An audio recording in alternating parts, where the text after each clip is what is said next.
You ever think your life is finally falling into place, only to watch it explode in front of everyone you know? That was me. I was standing in a ridiculously expensive wedding dress, one I could never afford without skipping 3 semesters of college, about to marry Ethan, the guy everyone said was out of my league. Rich, gorgeous, the heir to a business empire. And somehow mine. I remember thinking, maybe fairy tales do come true. The ballroom sparkled with crystal chandeliers, white roses filled the air with perfume, and 200 guests watched as Ethan leaned in to kiss me. His deep blue eyes locked on mine, the same eyes that once asked for my notes in a university lecture and never looked away again. But fairy tales lie. Just as we were settling into our post-kiss glow, the MC took the mic. We have a surprise video from the bride's best friend, Penelope, my ride or die, or so I thought.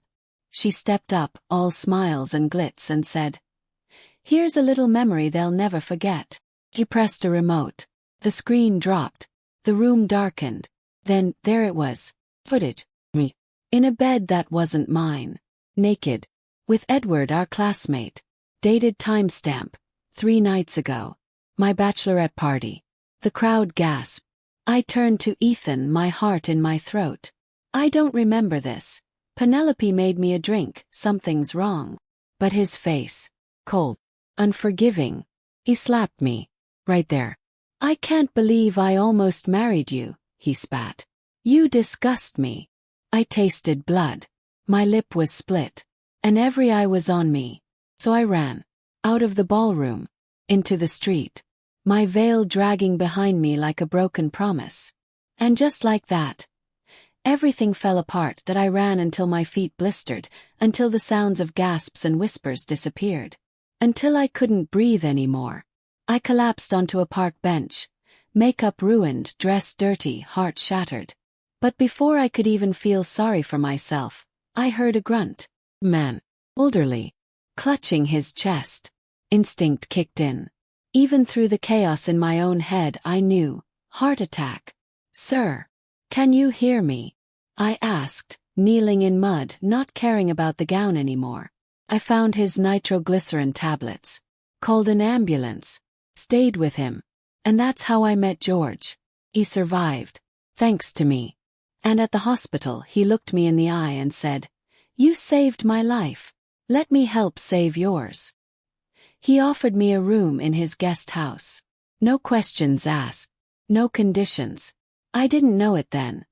But George was about to change the course of everything. That night I told him everything. Ethan, the video, Penelope's fake smile. George didn't flinch. Just listened. "You were drugged," he said like it was fact. I hadn't said it out loud. But I knew it deep down. Penelope. She insisted on planning the party. Insisted I try her special drink. The pieces started clicking into place. And as they did, something inside me sparked. Not sadness. Not shame. Anger. I was framed. Betrayed. And I wasn't going to take it lying down. Weeks passed. Began healing. Slowly. Quietly. But nothing prepared me for the moment I held that test in my hands. 2 pink lines. Pregnant. With Ethan's child. My first thought. Fear. Then confusion. Real, terrifying, unexpected joy. But I couldn't tell him. The man who slapped me. The man who believed a lie over my voice. He didn't deserve to know. So I made a choice. I'd raise this baby on my own. George didn't hesitate. "Whatever you need," he said. And he meant it.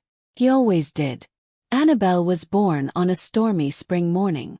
She came out screaming. Tiny, strong, and beautiful. She had his blue eyes. My stubborn chin. She was mine. And I never looked back. I returned to med school. Reclaimed my dreams. Spent my nights researching and my days changing diapers. George became her grandpa. My rock. Years flew by. Annabelle turned 5. Smart, curious, wild about dinosaurs and crystals. I told her gentle stories about her father. But never the truth. That part of our story stayed locked away. Until it didn't. 5 years later I was giving a talk at a global medical conference in Geneva. I stood there, confident, proud of how far I'd come. Then I saw him. Thin, older, tired. But those eyes, I'd know them anywhere. He approached me after the talk. "I've been looking for you," he said. "Every year, every city. I never stopped." And just as I tried to figure out what to say, Annabelle came running in. "Mom, you were amazing," she shouted. He froze. His eyes. She stopped beside me, beamed at Ethan and said, "You have eyes like mine." He knew. Before I could explain anything, fate stepped in once again. Annabelle was hit by a car on our way to get ice cream. Rushed to the hospital. Internal bleeding. She needed blood. Rare type. Ethan was a match. He saved her life. I stood beside him in that hospital room, watching him break as he held her hand. And something inside me shifted. Annabelle recovered faster than anyone expected. Kids are resilient like that. Ethan stayed the whole time. Never left her side. Or mine. He didn't ask to be forgiven. He earned it little by little. Reading to her. Bringing her science books. Listening when I vented. Apologizing not once but over and over. He was different. Grown. And eventually, I let him back in. We moved to Madrid together. Me, Ethan, Annabelle, to start again. Then, just when life felt full, George passed away peacefully in his sleep. His final gift. Everything. The estate. The research facilities. A letter that said, "Love doesn't follow a straight line. But don't be afraid to follow where it leads." So we did. We opened a medical research center in Annabelle's name. Place for healing. For second chances. Now I walk through our gardens, watching Annabelle chase butterflies, Ethan by my side. We're not perfect, but we're a family. One forged in heartbreak, rebuilt in hope. And this isn't a fairy tale. Something better.